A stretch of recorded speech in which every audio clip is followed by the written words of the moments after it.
வணக்கம் நண்பர்களே, பாபா கிரிக்கெட் தமிழ் சேனலூடாக மற்றும் ஒரு சுவாரஸ்யமான விளையாட்டு தொகுப்புகளை சந்திப்பதில் மகிழ்ச்சி எடுத்துக் கொள்கிறேன். குறிப்பாக ஏசிய கிண்ண போட்டிகள் தற்பொழுது நெருங்கி வந்து கொண்டிருக்கக்கூடிய ஒரு நிலையில்தான், அதாவது இந்தியா குழாம் ஏசியா கிண்ண போட்டிக்காக வேண்டி இந்தியா குழாம் அறிவிக்கப்பட்டிருக்கின்றது. இந்த குழாம் தொடர்பாக நாங்கள் பார்ப்போம். அதே போன்று நீங்க இந்தியா ரசிகர்களாக இருந்தால் இந்த இந்தியா குழாத்திலே யார் உள்வாங்கப்பட்டிருக்க வேண்டும், நான் இவரை உள்வாங்கப்பட்டிருப்பார் என்பதாக எதிர்பார்க்கப்பட்டிருந்தேன், ஆனால் இவர் வரவில்லை என்பது தொடர்பாக கமெண்ட்ஸ் வாயிலாக குறிப்பிடுங்கள். அதே போல மறுபக்கத்தில் பார்த்தால் ஏசிய கிண்ண தொடருக்காக வேண்டி அதே போன்று பாகிஸ்தான் அணியும் வெளியிடப்பட்டிருக்கின்றது. பாகிஸ்தான் கிரிக்கெட் சபையின் மூலமாக பாகிஸ்தான் அணியிலே மிக முக்கியமான வீரர்கள் கிடையாது, அதே போல இந்திய அணியிலும் கிடையாது. பாகிஸ்தான் அணியிலே யார் யாரை நீங்கள் தேர்ந்தெடுத்திருப்பீர்கள், நீங்கள் யார் யார் இல்லை என்று கவலைப்பட்டுக் கொண்டிருக்கின்றீர்கள் என்பதாக கமெண்ட்ஸ் வாயிலாக உங்களுடைய கருத்துக்களை பதிவிடுங்கள். குறிப்பாக இந்த காணொலியில் நாங்கள் பார்க்க இருப்பது இந்தியா வர்சஸ் பாகிஸ்தான் அணிகளுடைய அணி குழாத்தினை தான் நாங்கள் பார்க்க இருக்கிறோம். ஏசியா கிண்ண தொடருக்கான அணி குழாத்தினை நாங்கள் பார்க்க இருக்கிறோம். அந்த வகையில முதல்ல நாங்கள் பார்த்தோமாக இருந்தால்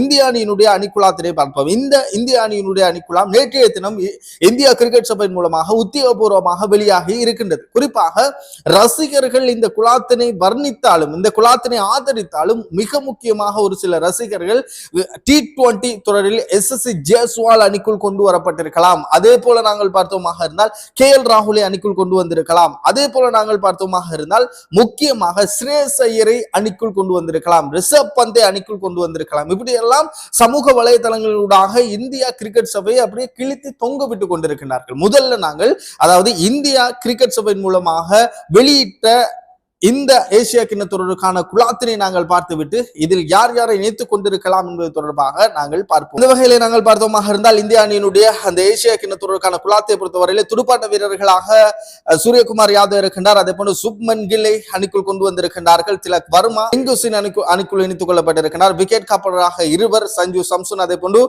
ஜெதிஷ் சர்மா இணைத்துக் கொள்ளப்பட்டிருக்கின்றார், அதே போல பந்து வீச்சாளராக குல்தீப் யாதவ், வருண் சக்கரவர்த்தி, ஜஸ்பிரீத் பும்ரா, ஹர்தீப் சிங், அதே போன்று ராணா பந்து வீச்சாளர்களாக இணைத்துக் கொள்ளப்பட்டிருக்கிறார்கள். அதே போல சகலத்துறை வீரராக நாங்கள் பார்த்தோமாக இருந்தால் அக்சர் பட்டேல் இணைத்துக் கொள்ளப்பட்டிருக்கிறார், அதே போன்று அபிஷேக் சர்மா, ஹார்திக் பாண்டியா, அதே போல சிவம் துபே ஆகியோர் சகலத்துறை வீரராக இணைத்துக் கொள்ளப்பட்டிருக்கிறார். குறிப்பாக இதில் ரெண்டு உப தலைவர்கள் அறிவிக்கப்பட்டிருக்கின்றார்கள், சுப்மன் கிலும் உப தலைவர் என்பதாக, அதே போன்று அக்சர் பட்டேலும் உப தலைவர் என்பதாக அறிவிக்கப்பட்டிருக்கிறது. இந்த அணி தொடர்பாக நாங்கள் பார்த்தோமாக இருந்தால் இந்த அணியில இந்திய ரசிகர்கள் எதிர்பார்த்த மிக முக்கியமான வீரர்கள், ஒருவர் ரிஷப் பந்த் அணிக்குள் உள்வாங்கப்பட வேண்டும் என்பதாக இந்திய ரசிகர்கள் எதிர்பார்த்திருந்தார்கள். மிக முக்கியமாக SSC ஜெய்ஸ்வால் இந்த குழாத்துக்குள் கண்டிப்பாக அவர் இந்த குழாத்துக்குள் இணைத்துக் கொள்ளப்பட வேண்டியவர் என்பதாக தற்பொழுது சமூக வலைதளங்களாக இந்தியா கிரிக்கெட் சபையை கொந்தளித்துக் கொண்டிருக்கின்றார்கள். அதற்கு இந்தியா தேர்வுக்குழு ஒரு பதில் ஒன்று வழங்கி இருக்கின்றார்கள். நாங்கள் SSC எத்தனை பேரை தான் இந்த குழாத்துக்குள் இணைத்துக் கொள்வது, SSC ஜெய்ஸ்வாலா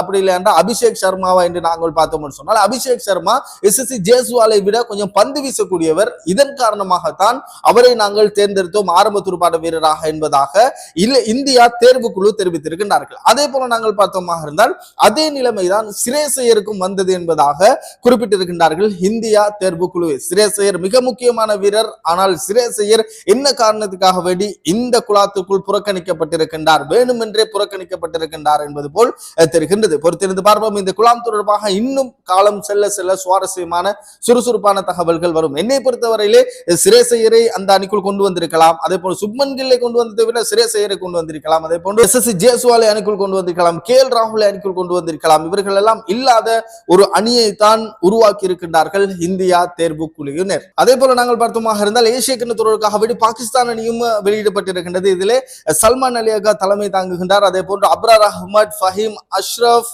அதே போன்று ஃபக்கர் ஜமான், ஹரிஸ் ராவ், ஹசன் அலி, ஹசன் நவாஸ், ஹுசைன் தலட், அதே போன்று கௌஸ்தில் ஷா, முகமது ஹரிஸ், விக்கெட் காப்பாளர் முகமது நவாஸ், அதே போன்று முகமது வசீம் ஜூனியர், ஃபர்ஹான் சைம் அய்யூப், சல்மான் மிர்சா, அதே போன்று ஷஹீன் ஷா அஃப்ரிடி, அதே போன்று சுஃபியான் போன்றவர்கள் தான் இந்த குழாத்துகளே உள்வாங்கப்பட்டிருக்கிறார்கள். குறிப்பாக இந்த குழாத்திலே பாகிஸ்தான் அணியில் மிக முக்கியமான வீரர்களாக இருக்கக்கூடிய T20 மூமெண்ட்டுக்கு ஒரு காலத்தில் சிறப்பாக சம்பவம் செய்த, ஒரு காலத்தில் இந்தியாவை ஓபன் பேட்ஸ்மேனாக தனிமையை நின்று T20 போட்டியில் வெற்றிக்கு வழிவகுத்த பாபர் அசாம், முகமது ரிஸ்வான் போன்றவர்கள் இந்த குழாத்திலிருந்து நீக்கப்பட்டிருக்கின்றார்கள். இது ஏன் நீக்கப்பட்டிருக்கின்றார்கள் என்பதாக தெரியாது. ஆனால் அண்மை காலமாக பாபர் அசாமினுடைய T20 பெறுபேறுகள் மிக மிக மோசமாக இருக்கின்றது. அதே போன்று முகமது ரிஸ்வான் ஓரளவு சிறப்பாக T20யில் செய்து வந்தாலும் அவர்களுடைய அந்த ஸ்ட்ரைக் ரேட்டை நாங்கள் பொறுத்தவரையிலே மிக மிக மிக மோசமாக இருக்கின்றது.